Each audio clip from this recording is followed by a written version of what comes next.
Humid weather में कपड़ों में स्मेल और फंगस की प्रॉब्लम इतनी कॉमन क्यों होती है?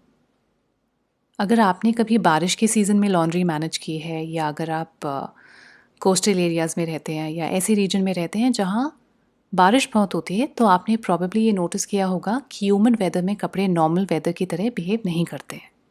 और ये प्रॉब्लम सिर्फ धुले हुए कपड़ों की नहीं होती है। कभी वोन क्लोथ्स भी 1-2 दिन में अगर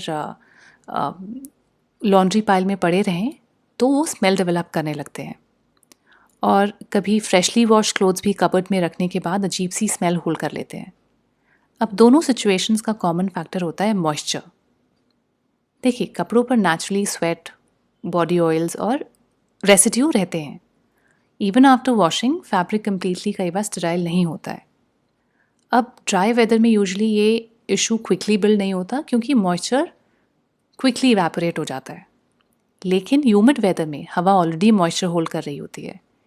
इसी वजह से कपड़े स्लोली ड्राई होते हैं और डैम्पनेस लंबे टाइम तक फैब्रिक में रह सकती है।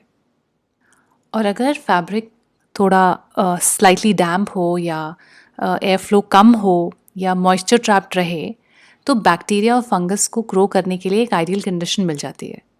इसीलिए ह्यूमिड वेदर में स्मेल क्विकली डेवलप होने लगती है।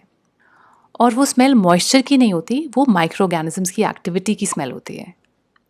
अब यही रीज़न है कि लॉन्ड्री बास्केट में पड़े वोन क्लोथ्स हो या फिर कबर्ड में रखे हुए कपड़े या स्लाइटली डैम्प थिकर फैब्रिक वाले गारमेंट्स सब ह्यूमिड वेदर में कंपैरेटिवली जल्दी स्मेल डेवलप कर सकते हैं।